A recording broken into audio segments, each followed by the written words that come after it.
Have you ever wondered about the reason that led Lucifer, God's masterpiece, to defy his Father's divine order?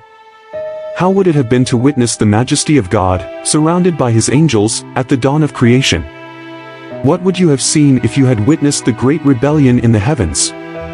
Angels, creatures of pure light, facing each other.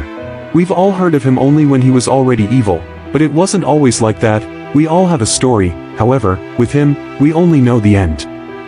I will guide you. Close your eyes for a moment and imagine being there from the beginning, when the world was born amidst whispers and flashes of light. Do you dare to be part of this moment? Look through my eyes and behold the beginning of creation and the celestial rebellion, Ezekiel 28. Before evil existed, Lucifer was in his father's garden, enjoying Eden. Lucifer didn't have a crown, because he was actually the crown of creation himself. His light radiated everything, a blinding light, and one could only admire his figure with great effort. The great angel of God, adorned with all the existing precious stones, his beauty was indescribable. There are no human words to detail his majesty. Oh, how powerful and beautiful is your creation, Lord. As he walked through the garden, the other angels honored him and played drums and flutes for him. The greatest among all creation, the most perfect, the first among the angels, and only inferior to his creator.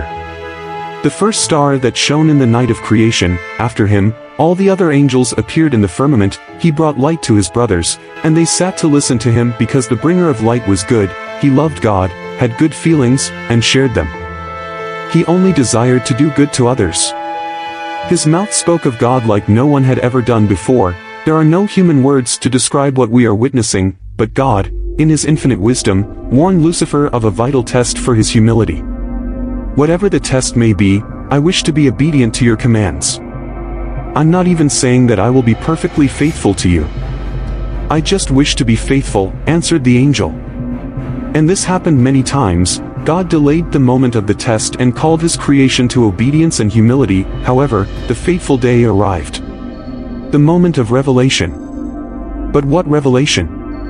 What could be so important that thousands of angels were stunned and in complete silence? There were no more praises, no more songs, no more music, just silence.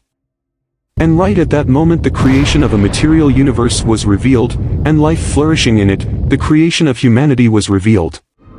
But there was more. I cannot describe to you the Trinity of God. I cannot even see it. Every time I try, my eyes seem to burn like fire embers. I can only say in humble words that it is a warm light, it is love and immensity.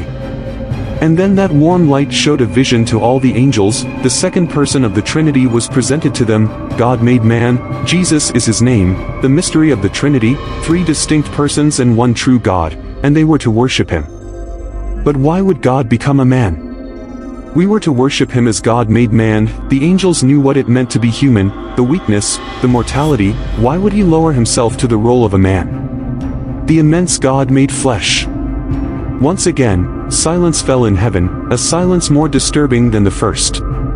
Suddenly an archangel dressed in fire stepped forward in the midst of everyone and prostrated himself before his creator. His brothers followed him, and one by one, thousands and thousands of angels prostrated themselves, worshipping and obeying their Father's plan. But not everyone accepted the divine plan. You were perfect in all your ways from the day you were created until wickedness was found in you. O protecting cherub, your heart was lifted up because of your beauty. You corrupted your wisdom for the sake of your splendor. A man? Lucifer retorted, you, Almighty God, immense and sublime, have chosen a sack of mortal bones to display your divinity? Am I not more perfect than a mere mortal? Am I not the better vessel? Why do you humiliate me before my brothers? No, I will never bow before you again, especially not before a man, he said, addressing his brothers. Can't you see what he's doing? Even the smallest among you, my brothers, is infinitely superior to the being he wants to create, a human, a man. He has gone mad, he is wrong, we cannot allow this. Many angels sided with Lucifer. We cannot allow this, they murmured. If we allow this, what will he ask of us next? At the speech of the once most perfect of angels, the small archangel who had initially prostrated himself spoke up, addressing Lucifer and his brothers. Who is like God? The voice of the archangel was heard 3 times, who is like God? His exclamation was more convincing to many than all the reasons of the rebel, and so, the small Michael stood right before Lucifer and said to his face, "You are arrogant." At first, when Lucifer was still respected, when he was at the height of his honor, no one would have dared to do that, but Michael's words possessed such conviction that they deeply wounded Lucifer. It was so painful for him that he had to turn his back on Michael and retreat. I cannot express what the bringer of light felt at that moment, but for human understanding, Lucifer wept with rage, wounded in his pride and self-love. If there were a measure of time, we could say that he wept for an eternity, but since heaven is not subject to time, Lucifer rose again before his brothers. In the Father's revelation, there was still more to come. While he showed them that he would become a man, he also revealed that these beings would turn against him, to the point of seeing him crucified, murdered by an inferior race. There is no way to imagine how the Almighty would incarnate into such a small being and give his life for them. It is as if you wanted to stop being a man to become an ant, just out of love for the ants. It makes no sense. After this, many more angels sided with Lucifer. God cannot ask us this, doubts arose, but what if, in the end, God wasn't God? What if God was only a very powerful angel? If God asks us something wrong, then he is no longer God. Why be humble? Why be obedient? Why submit? Why can't we be free?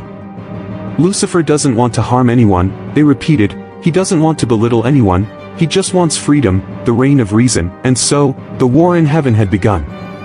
The rebels gathered, and without realizing it, their forms began to change, their light became dimmer and dimmer, they moved away from God's power, and darkness began to fill them.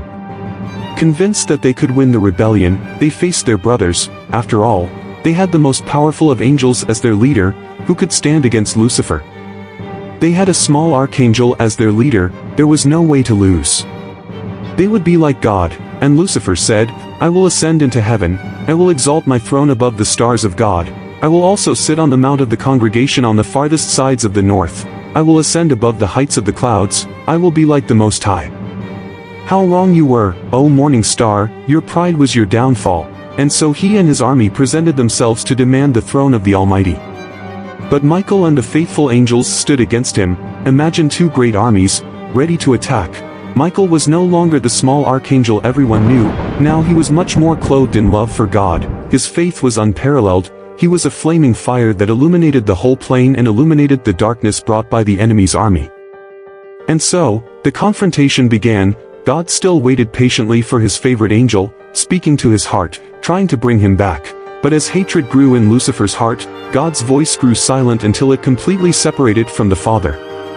Unaware of it, the angels began transforming from beautiful beings full of light into monsters filled with resentment, turning those spirits into deformed, fierce, horrible beings. They had no bodies, but if you could see their spirits, you would understand that it is fitting to represent them with claws, fangs, tails, hooves, and all the attributes of the evil animals of the earth. The transformation in Lucifer was also striking. His eyes began to darken little by little, teeth and thirsty fangs seemed to grow in his mouth. It is 1,000 times worse than the representations we have of him on earth. Just seeing him causes terror.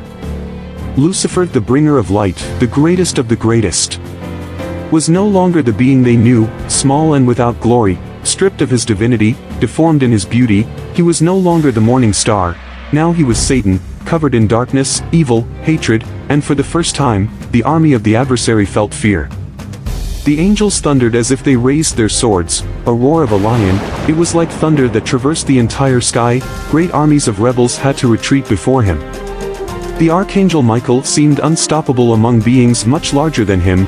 The captain of the armies, right in front of all those millions of soldiers, raised his sword and exclaimed, "Who is like God?"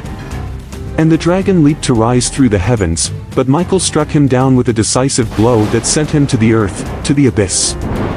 How you have fallen from heaven, O morning star, son of the dawn! You have been cast down to the earth, you who once laid low the nations. Some were cast into the sea, where the dark depths enveloped them in their endless abyss. Others were thrown to the earth, where their anger and desire for revenge took root in every corner, seeking the damnation of the humanity that the Creator loved so much. And there were those who were cast into the abyss, where eternal emptiness enveloped them, far from the light and presence of the Father. And some, the most dangerous of all, were left suspended in the air, between earthly and heavenly realms, plotting their revenge with cunning and limitless hatred. Their hatred towards humanity, that creation beloved by the Father, is so great that they seek its damnation, they dream of making them fall, sin against the love and grace of the Most High. But even though the shadow of betrayal and fall surrounds us, the Father's love will always prevail, His light will guide those who seek truth and redemption. In this story of light and darkness, of betrayal and redemption, let us always remember that the choice is in our hands. Let us follow the path of light, love, and obedience to the Heavenly Father. May the will of the Father be our eternal guide, and let us always remember, with every step we take, the fall of the great Lucifer, the eternal warning of the consequences of pride and disobedience. And so concludes this fascinating vision of the heavens and the fall of Lucifer, the morning star, a tale of light and shadows, of love and rebellion, inviting us to reflect on our choices and our destiny. I deeply appreciate you joining this journey through celestial times. I invite you to share your thoughts on this story and what other topics you would like to explore. Don't forget to subscribe and share. See you in the next video.